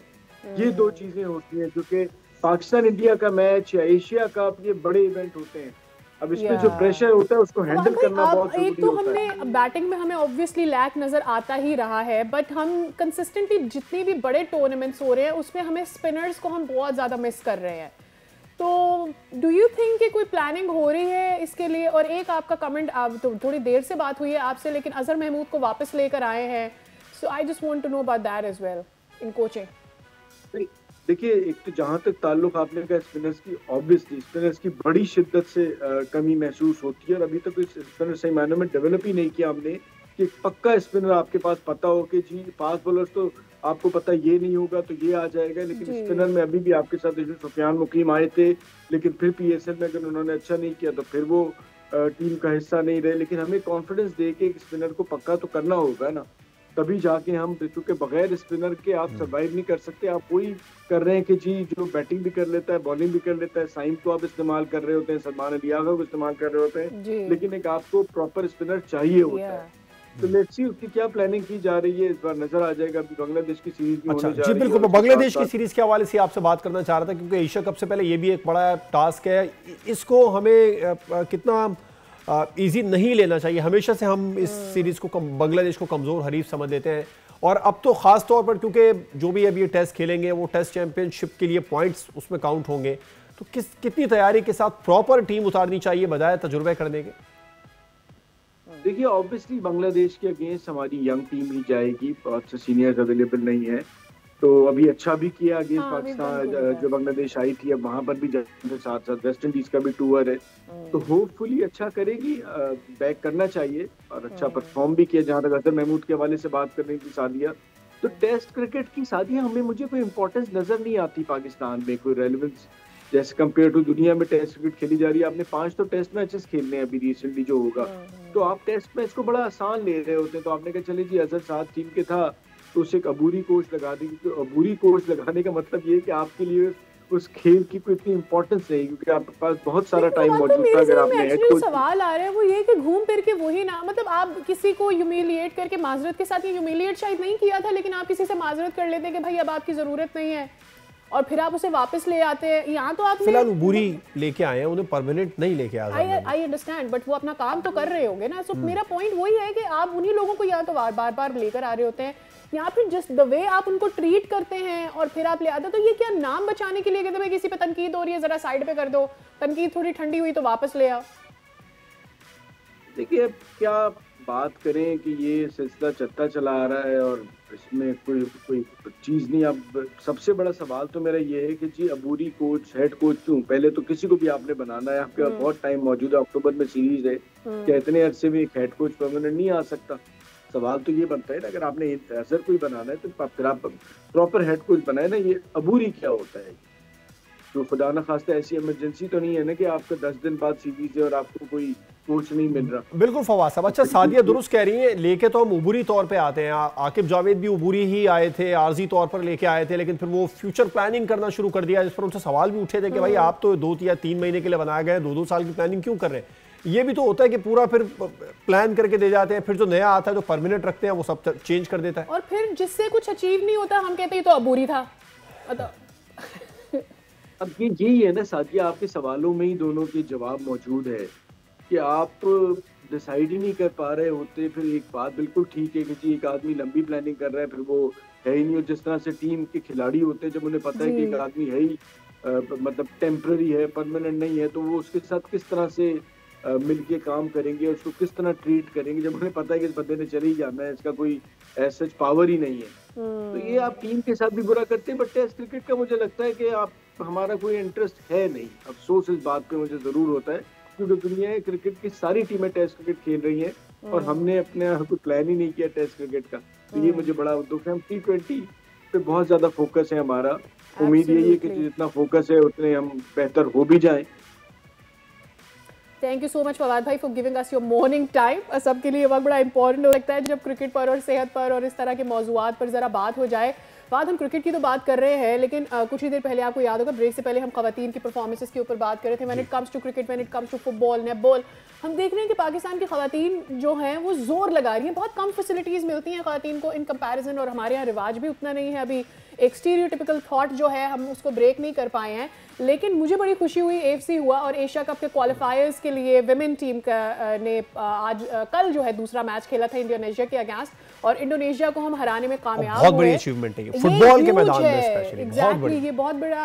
और फिर देखिए इट वाज अ 2-0 जवाब। बिल्कुल, और ये देखिए ना हमारे तो जो मैन फुटबॉल टीम है वो हिस्ट्री में सिर्फ एक ही मैच जीती है क्वालिफायर के हवाले से। अब ये वुमेन भी उनके मध्य मुकाबले ही आ गई है, ज्यादा वक्फा नहीं रहा, बस 1 साल के अंदर अंदर। और पता है खातीन के लिए बहुत, क्योंकि I have seen them performing, और उनकी जितनी फैसिलिटीज उनके पास होती हैं, ज़्यादातर तो ये लोग प्राइवेट ग्राउंड्स में प्रैक्टिस कर रहे होते हैं और छोटे छोटे ग्राउंड्स में प्रैक्टिस करते हैं। जब ये दूसरे ग्राउंड्स में जाते हैं तो इनके लिए मुश्किल ये होता है कि एक तो वो हमारे यहाँ तो जो स्टैंडर्ड ग्राउंड के साइजेस हैं वो भी मौजूद नहीं है, वैसे शूज़, किट्स, ये सारी चीज़ें नहीं हमारे पास मौजूद है, वो ट्रफ मौजूद नहीं होता। तो मेरे ख्याल में जब आप किसी ऐसे बड़े इवेंट में जाते हैं तो वैसे ही आपका हाफ कॉन्फिडेंस नीचे आया हुआ होता है, क्योंकि आपको पता है कि आप उन फैसिलिटीज से, उस टेक्निक से, उस ट्रेनिंग से गुजर के नहीं गए। बट उसके बाद भी ये बहुत ही बड़ी अचीवमेंट है, आपको बहुत मुबारक है। We are hoping that you gonna do good, और यहाँ से आपने आगे ही आगे जाना है। बस बता है की बात हो रही तो थोड़ा सा इसमें से हम आगे बढ़ लेते हैं। कुछ बहुत सारे मसाइल भी हैं जो हमारी खवातीन को और खास तौर पर मर्द हजरात को भी, दोनों को जनरली, जिसका तस्करा हम फैमिली में कम ही कर पाते हैं, और अवेयरनेस के हवाले से भी इसमें बहुत ज़्यादा इश्यूज हैं। फिर कॉन्फिडेंस की भी बात है कि डॉक्टर से भी लोग शेयर नहीं करते। इशू ये है बड़ा टैबू है हमारी सोसाइटी में, और उस टैबू को ब्रेक करने की ज़रूरत है ताकि इस जो कॉन्वर्सेशन है इसको आम बनाया जाए। क्योंकि जब आप कुछ चीज़ें आपके लबों पर आ जाती हैं, आप उस बारे में बात करने लग जाते हैं, तो उनके मसाइल भी खुल के डिस्कस होने लगते हैं, उन मसाइल का हल भी खुल के डिस्कस करने पर ऑब्वियसली इसका फ़ायदा सोसाइटी को ही होता है। तो वो टाइम है कि हम इस भांजपन की मिथ को ब्रेक करें और इसके हल की तरफ जाए, और काउंसलिंग को फ़रोग दिया जा सके ताकि इस मसले को हल किया जा सके लोगों के लिए। अच्छा, रवां साल के सिर्फ 6 माह के दौरान जो खबरें सामने आ रही हैं उसमें बांझपन के जो केसेस हैं उसमें हैरान कुन हद तक इजाफा हुआ है। हेल्थ के हवाले से सेहत पे हुकूमत कह तो रही है कि हम बहुत ज़्यादा इक़दाम कर रहे हैं, लेकिन मसले मसाइल बढ़ रहे हैं। बात कर लेते हैं, हमें ज्वाइन किया है स्टूडियो में डॉक्टर हिलाल अख्तर महापूरी साहब हैं। बहुत बहुत शुक्रिया डॉक्टर साहब अपना कीमती वक्त हमें देने के लिए। एक तो ये सबसे बड़ा मसला जिस पे अभी हम लोगों ने डिस्कस भी किया कि आपस में भी डिस्कस करते हुए लोग घबराते हैं, तो इस पे अवेयरनेस के हवाले से आपको किस तरह के मसाइल का सामना करना पड़ता है जब पेशेंट आ जाए, उन्हें बताया जाए और वो फिर अपनी फैमिली में भी डिस्कस करने से डर रहे होते? मेरी बात तो ये है कि आपने एक बात कही कि अवेयरनेस की बात है, अब आहिस्ता आहिस्ता लोगों में ये चीज़ें आती जा रही हैं, ठीक है। पहले ये होता था कि जनाब ये शर्माते थे बात करने में, अब ऐसा नहीं है। और दूसरी चीज़ ये है कि हमारे पास जो लोग आते हैं ज़्यादातर तमाम प्रोसीजर कराने के बाद आते हैं, मुख्तलिफ डॉक्टरों को दिखाने के बाद आते हैं, तो वो तमाम हर चीज़ से तमाम जो प्रोसीजर आज इस वक्त जो है वो करवाने के बाद आते हैं। 2, 3, 4 साल नहीं, 8 साल, 10 साल, 12 साल, 11 साल, 18 साल, 20 साल, 24 साल तक के मेरे पास पेशेंट है। अच्छा। Conceive after 24 years of marriage is a big, at the age of 43। इलाज है इसका? बहुत बड़ी बात है। इलाज पॉसिबल है इसका? क्यों नहीं है, किसने कहा? अच्छा एक हमारे यहाँ ये भी है कि मिसाल के तौर पर अगर किसी को लगता है कि इनफर्टिलिटी या भांजपन का शिकार है वो, तो वो फौरन महंगी दवाओं की तरफ, उनको लगता है कि दवा खाएंगे तो शायद मसला हल होगा। देखिए जी, दो चीज़ें हैं हमारे पास। मैंने ऐसे कहा ना कि देखिए, मैंने क्लिनिक जाकर के अमेरिका में भी किया है, इंग्लैंड में भी किया है, जर्मनी के तमाम शहरों में जाके वहाँ पे मरीज भी किए हैं। ठीक है, आप यहाँ तो कुछ कर सकते हैं, उनके सामने तो बात नहीं कर सकते ना आप, ये तो उन्हीं की बहुत सारी इन्वेस्टिगेशन है। होता ये है कि जब शादी हो जाती है ना, तो शादी के बाद से लोगों में तब्दीली शुरू हो जाती है। तब्दीली से बना ये है कि अभी शादी को 6 महीने नहीं हुए, खुशखबरी, अभी आप एडजस्ट होने दो। एक दूसरे घर से आने वाली बच्ची या जो घर बच्चा है, उसके माहौल में बड़ा फ़र्क है।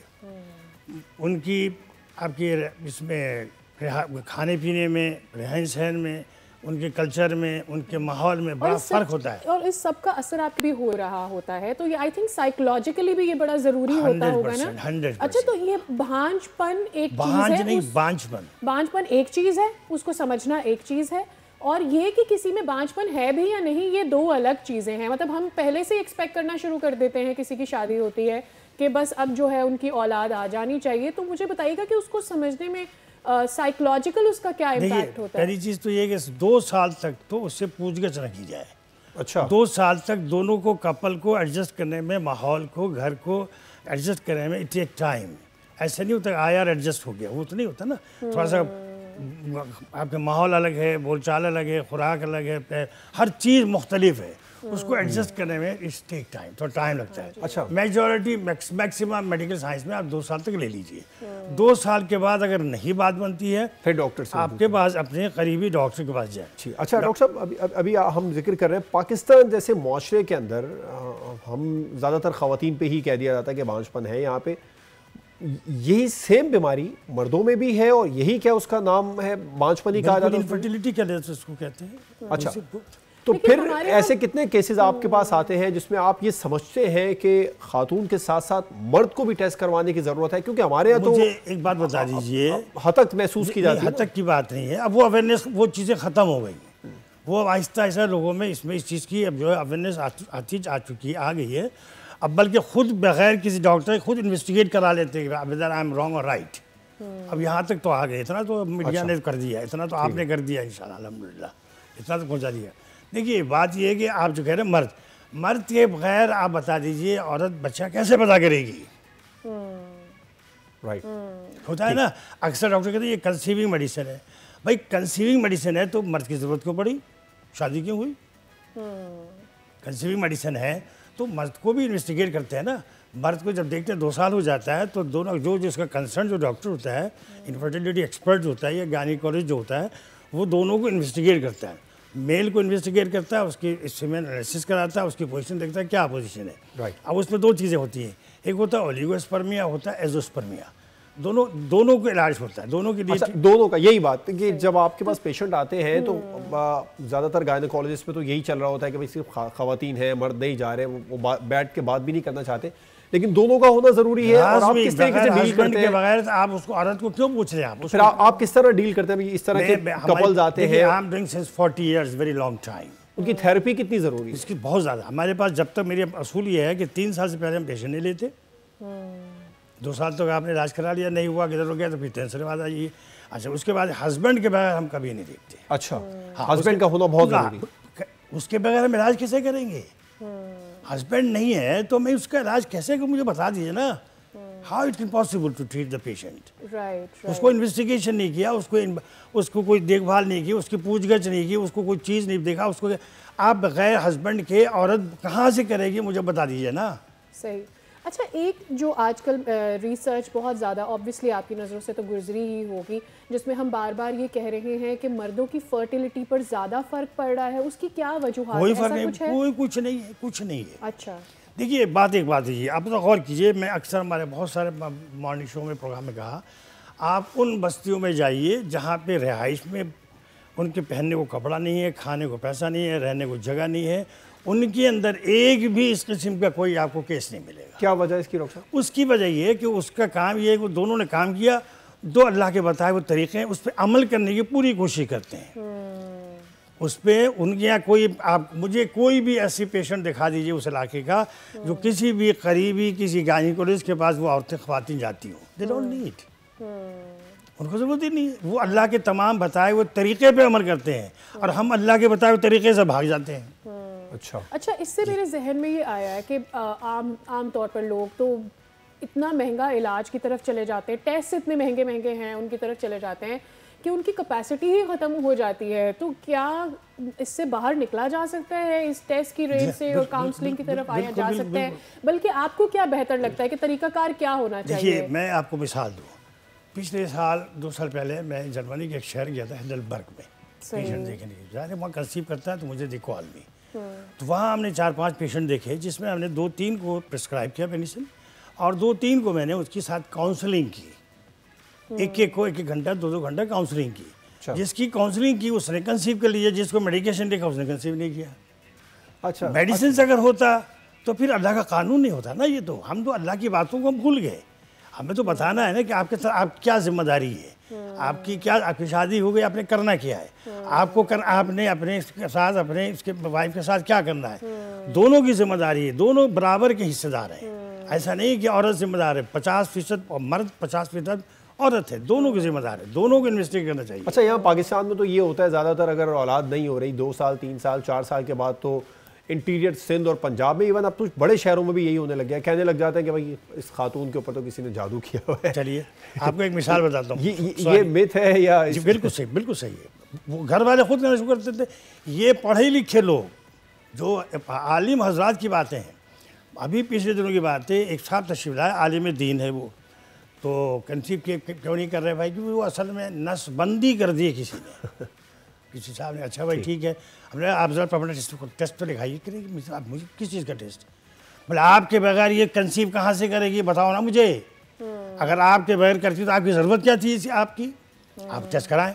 जब उन्होंने टेस्ट कराया, रिपोर्ट ला के दिखाया, तो ये कैसे हो सकता है, यही तो हो सकता है। बाद में उन्होंने कंसीव किया, हमारे डॉक्यूमेंट, हम तो सबूत। अच्छा डॉक्टर साहब, कितना वक्त दरकार होता है अगर किसी खातून में डायग्नोज हो जाए कि इसमें वांछपन है और वो 2 साल के बाद, यानी कि शादी के 2 साल के बाद रुजू कर ले फौरी तौर पर? दोनों ही खातून जिम्मेदार थोड़ी है, ये बार बार देखिए, मैं बार बार कहा, मर्द के बगैर कहाँ से करेगी। अब एक कपल में डायग्नोज हो गया, उसके बाद में अगर 2 साल के फौरन बाद ही उन्हें रुजू कर लिया, तो कितना वक्त होगा इलाज में? बात हो सकता है। बात ऐसे भी हमारे साथ पेशेंट आए हैं, दोनों पेशेंट बैठे, दोनों को खूब डांटा डपटा, खूब अच्छी तरह समझाया, दोनों काउंसलिंग की, अल्लाह के बताए तरीके बताया कि आपने करना क्या, आपकी क्या जिम्मेदारी है, आपकी क्या जिम्मेदारी है। उनको डांटा डपटा चले गए, उन्होंने दवा भी नहीं ली, कंसीव के लिए, तो मैं इसमें क्या करूँ।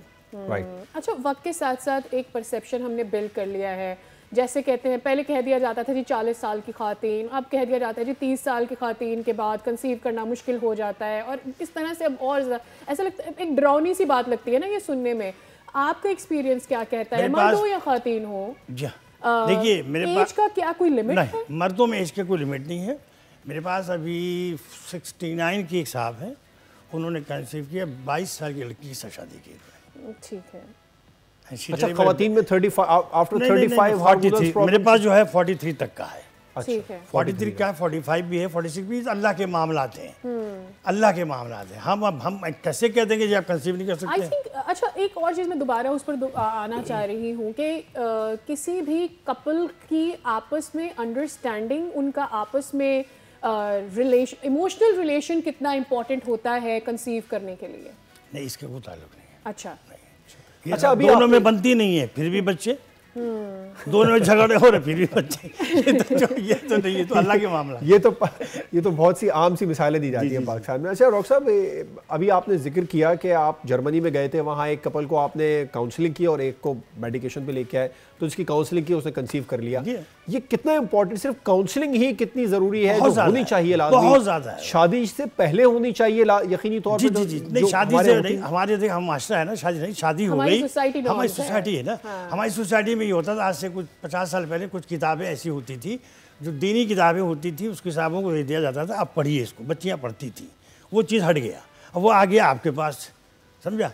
तो अब ये नहीं है। देखिए बात ये काउंसलिंग का क्या, आप एक दूसरे को ये बताएं कि आपकी क्या जिम्मेदारी है, आपकी क्या जिम्मेदारी है, बस इतनी सी कहानी है।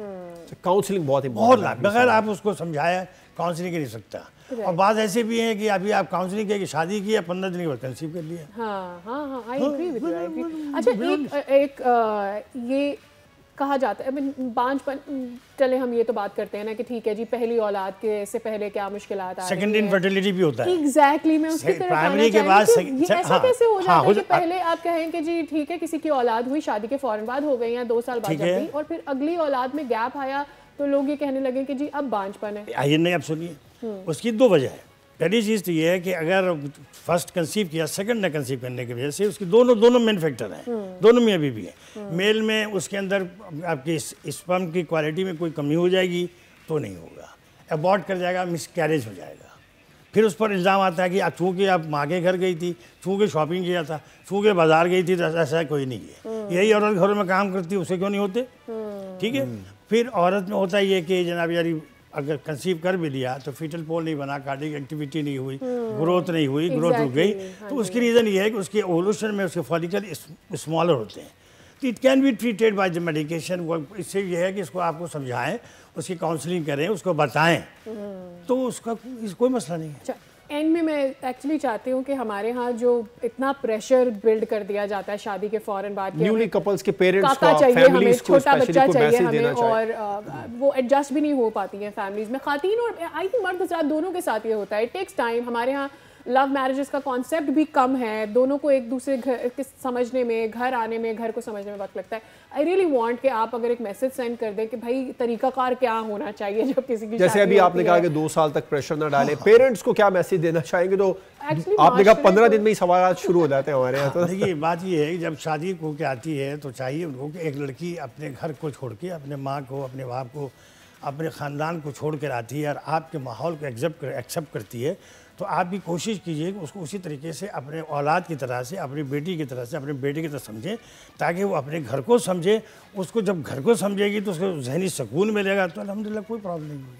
All right, thank you so very much doctor साहब। आपने आई एम श्योर आपने बहुत सारे क्वेश्चंस जो हैं वो एड्रेस कर दिए हैं लोगों के, एंड आई थिंक जो मैसेज आखिर में सेंड हुआ है ना, अगर वो मैसेज अक्रॉस द बोर्ड चला जाए तो ख़वातीन और मर्द दोनों के लिए बड़ी आसानियाँ पैदा हो जाएंगी। और स्पेशली ख़ास तौर पर उन्होंने बताया कि इस तरह के कोई मसले मसाइल हो तो कपल थेरेपी है बहुत ज़रूरी है, और दोनों मियाँ बीवी को, दोनों को जाना चाहिए, सिर्फ बीवी को आगे करके उसे मौजूद इल्ज़ाम ना ठहराया जाए। अद्वियात नहीं भाई, काउंसलिंग से भी मसाइल हल हो सकते हैं एक्चुअली, और काउंसलिंग सबसे बेहतरीन है जिसमें दवाएं ना हो। आफ्टर दिस ब्रेक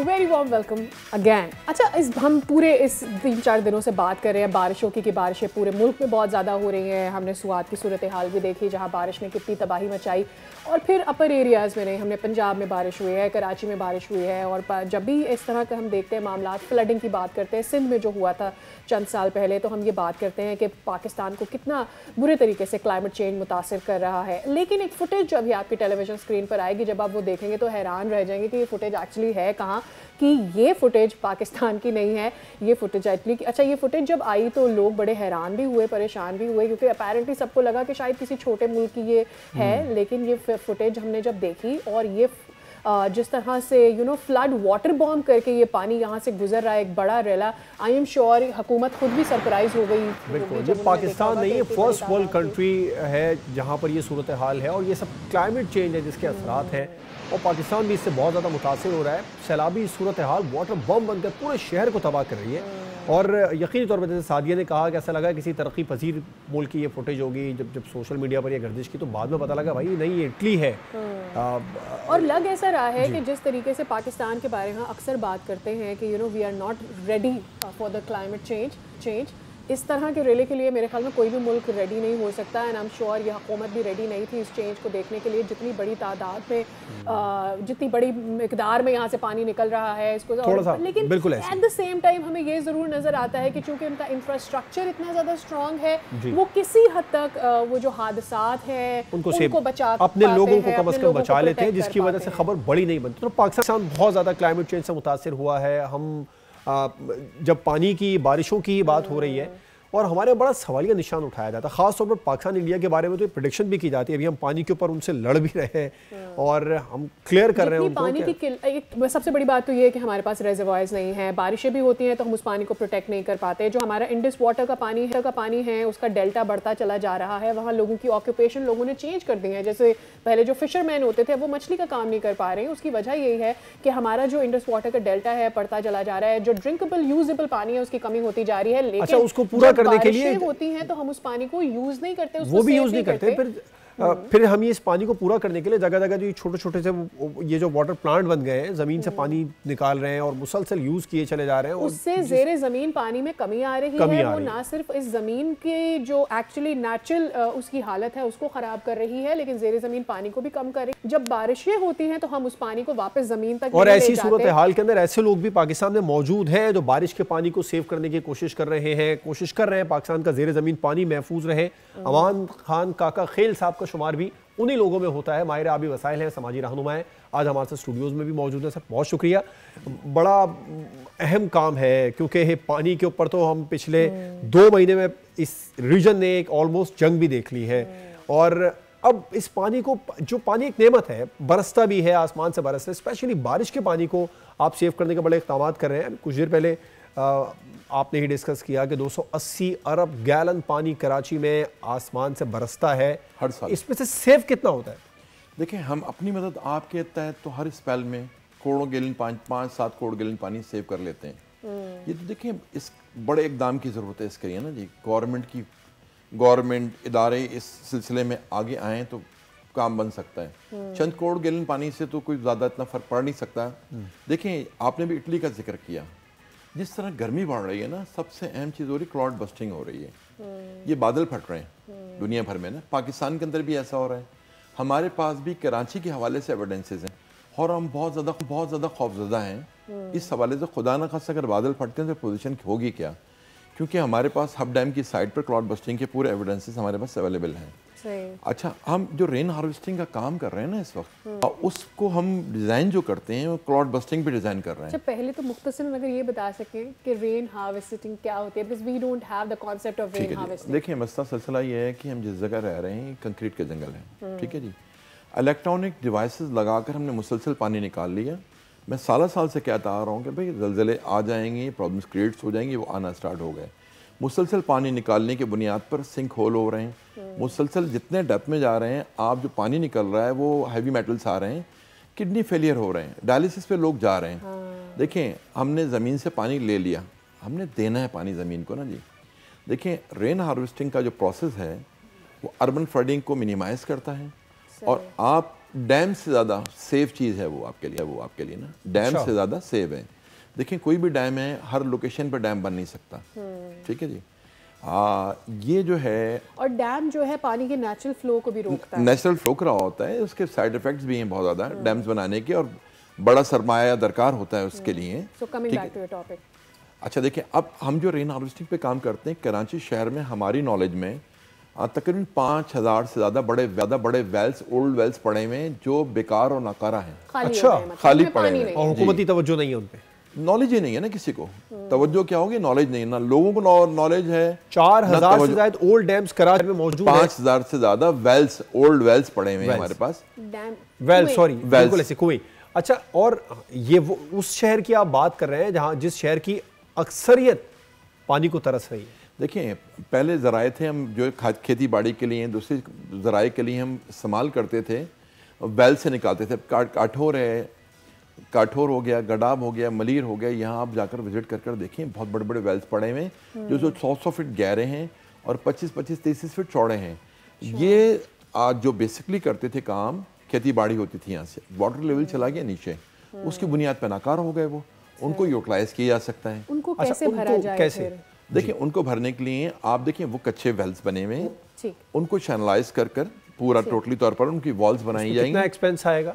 देखिए, डिपेंड करता है मुख्तलिफ उस पर ना, मतलब बहुत ज़्यादा महंगा खर्चा है तो फिर तो हुकूमत यकीनी तौर पर देखिए, मसला ये है कि जो एक्सपेंस आएगा ना वो एक स्पेल में पूरा कर लेंगे आप। अच्छा जनाब अली। अच्छा, एक और बात साहब, आप बारिश के पानी को सेव करने की बहुत ज़्यादा कोशिश कर रहे हैं, खासतौर पर शहर कायद के अंदर, कराची जैसे शहर में, या कितने ऐसे प्रोजेक्ट हैं जो आपने कराची में लगाए हुए हैं जिसकी वजह से बारिश के पानी को आप सेव कर रहे हैं? देखें, हमने 125 प्रोजेक्ट्स पे कराची शहर में काम किया। सबसे अहम चीज़ आपसे करीब तरीन है बंस गार्डन। बंस गार्डन 1927 से डेवलप हुआ गार्डन है। वहाँ पर डिप्रेशन का एरिया है, रोड से 3 फीट नीचे है, 3 साढ़े 3 फीट नीचे ना, तो फिल हो जाता था, पूरा भर जाता था। हमने 2 साल पहले वहाँ काम किया अल्हम्दुलिल्लाह। अब एक कतरा पानी नहीं रुकता वहाँ पर ना, एक कतरा पानी नहीं रुक रहा होता। और उस अल्कलाइन वाटर से जब प्लांटेशंस होती है तो बहुत ज़बरदस्त मामला हो जाते हैं। अच्छा, हमारे पाकिस्तान में ग्रे वाटर नहीं है, पहले तो बताइएगा कि भाई ग्रे वाटर होता क्या है, दूसरे मुल्कों में होता है ये, और क्या इस बारिश के पानी को सेव किया जा सकता है, क्या लोग खुद कर सकते हैं? क्योंकि गवर्नमेंट के हवाले से हमेशा यही बात की जाती है कि भाई बेहंगम सड़कें हैं और मतलब आप कैसे इस पानी को सेव करेंगे। तो फिर अगर मैं ये चाहूँ कि मेरी सड़क पर इतना ज़्यादा पानी जमा हो जाता है और वो बारिश का पानी है, तो क्या मैं उसे सेव कर सकती हूँ? क्या 4-5 लोग मिलकर उसको अफोर्ड कर सकते हैं? बहुत आसानी से कर सकते हैं। सबसे अहम चीज़ यह है कि आपने अपने एरिया में निगाह रखनी है, ठीक है जी। निगाह ये रखनी है, आपने ओल्ड वेल्स देखने हैं।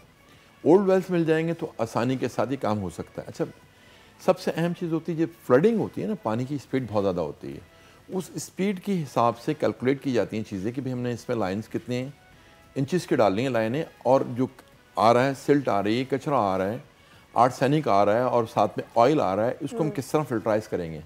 फिल्ट्राइज कर फिर इसको चैनलाइज कर हम किस तरह चैम्बर्स, बीच में चैम्बर्स होते हैं, ठीक है जी, वो इसको सिल्ट को भी और सेटल्स वगैरह कर रहे होते हैं कचरे को, फिर जाता है वेल में। ये वेल में जाने के बाद भी जो है ना ये इंजेक्शंस वेल में डाइवर्ट करना पड़ता है उसको, वेल्स को।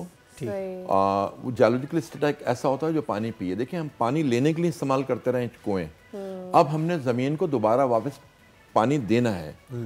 उस बुनियाद ज़मीन से पानी लेने की बात कर रहे हैं तो शहर भर में बल्कि पूरे पाकिस्तान में हमने देखा वाटर फिल्ट्रेशन प्लांट बहुत ज़्यादा बड़ी तेज़ी के साथ लगे हैं, ज़मीन से पानी निकाल रहे हैं, और जब उसको फिल्टर करते हैं तो उसका जो हमारी नॉलेज है उसके हिसाब से 3 हिस्सा जो पानी है वो ज़ाया हो जाता है, 1 हिस्से को हम यूज़ के काबिल।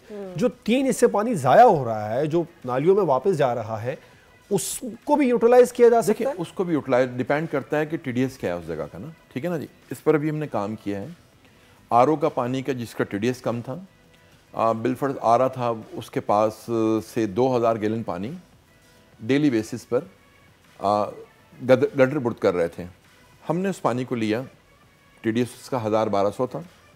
फिर मसाजिद हैं, मसाजिद के पानी को हमने लिया, ठीक है जी, साथ में दोनों को मर्ज कर एक्वाफायर को रिचार्ज करना स्टार्ट किया। फिर लाखों गैलन पानी, जो फ्लडिंग होती है आपकी, बारिश हो रही होती है, तो लाखों गैलन पानी हम वहाँ से डाइवर्ट लेकर तीनों पानी मिक्स हो रहे होते हैं। एक अल्कलाइन वाटर आ रहा होता है, एक RO का पानी आ रहा होता है, डिपेंड करता है उसका TDS क्या है आपका ना। सही। साथ में मस्जिद का डेली बेसिस पानी आता है, तो ये आपके एक्वाफायर को भी रिचार्ज कर रहा होता है और क्वांटिटी क्वालिटी को बेहतर कर रहा होता है, फ्लडिंग को भी मिनिमाइज करता है। सही। अच्छा, 2 सवाल। दूसरे ममालिक में मैं देखती हूँ कि घरों में ग्रे वाटर सिस्टम होता है, हमारे पाकिस्तान में इसका कोई कॉन्सेप्ट नहीं है। जिस पानी से हम बर्तन धोते हैं, जो हमारे वॉशरूम्स के अंदर भी पानी यूज़ हो रहा होता है, वो भी हम फ्लशिंग के लिए सारा साफ़ पानी इस्तेमाल कर रहे होते हैं, जो कि पानी ज़ाया हो रहा होता है। तो क्या उसका कोई हल अब पाकिस्तान में हो सकता है? बहुत आसानी से हो सकता है। बेसिकली मैं खुद यूक्रेन से हूँ, यूक्रेन नेशनल हूँ।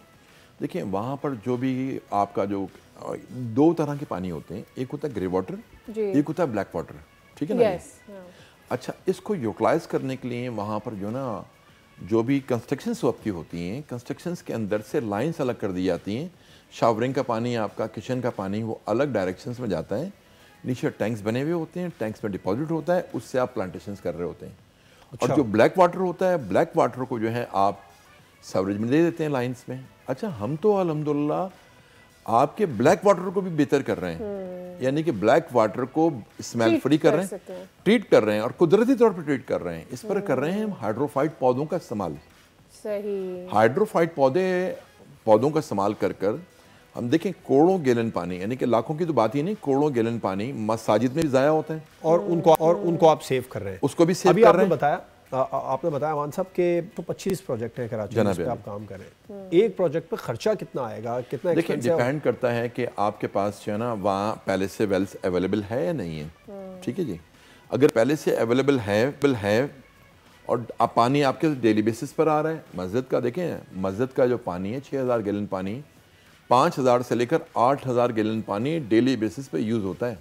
सही। लोगों को इतना इन्फॉर्मेशन नहीं है। डेली बेसिस पर करोड़ों गैलन पानी गुटर प्रोड्यूस होता है मसाजिद का। अच्छा, मसाजिद के पानी को जब हम लेकर आते हैं तो उसको जब हम फिल्टराइज करते हैं, चैनलाइज कर कर जब उसको एक्वाफायर को रिचार्ज करते हैं, उससे अच्छा सबसे बड़ा अच्छा बेनिफिट होता है गटरों से लोड मिनिमाइज खत्म हो जाता है टोटली तौर पर। सही। और जो आपका बोर है वो हमेशा रिचार्ज रहता है और सराउंडिंग के बोर भी रिचार्ज रहते हैं। और इससे एनवायरनमेंट को कितना फायदा देखिए इस हवाले से हमने एक एसडीजीज पार्क बनाया है ब्लॉक 10 के अंदर ना जी। इस पानी को लेकर आए हम, ग्रे वाटर को लेकर आए, ठीक है। ग्रे वाटर को लाकर हमने रिचार्जेबल पॉन्ड्स बनाए। रिचार्जेबल पॉन्ड्स बनाने के बाद अब जहाँ पानी खड़ा होगा वहाँ मच्छर तो आएंगे।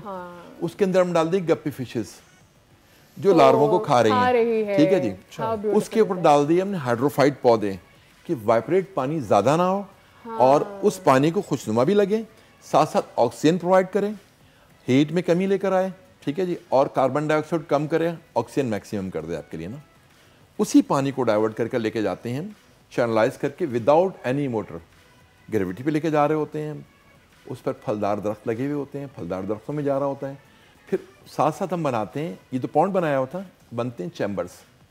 वो चैम्बर्स होते हैं, वो ज़मीन को रिचार्ज कर रहे होते हैं, साथ साथ जो है ना वो स्लॉटेड पाइप्स काट कर आगे लेके जा रहे होते हैं पानी को। फिर आता है फलदार के बाद लेकर आ रहे होते हैं मालदार, ऐसे दरख्त जो बहुत कॉस्टली होते हैं, ठीक है ना जी, नायाब हैं, उनको लगाते हैं। फिर बनाते हैं अर्बन फॉरेस्ट। अर्बन फॉरेस्ट आपकी टेम्परेचर कट डाउन करता है, ठीक है जी। उसके बाद होता है बटरफ्लाई जोन, उसके साथ किचन गार्डनिंग है, फिर अर्बन हनी बी है।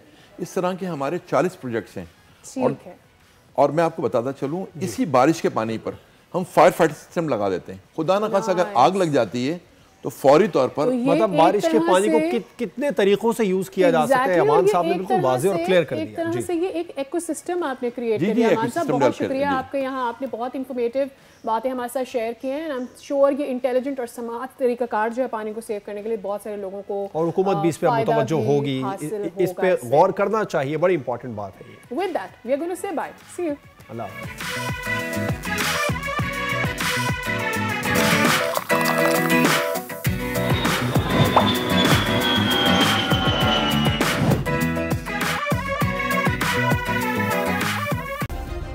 सब्सक्राइब करें और बेल दबाएं ताकि कोई खबर रह न जाए।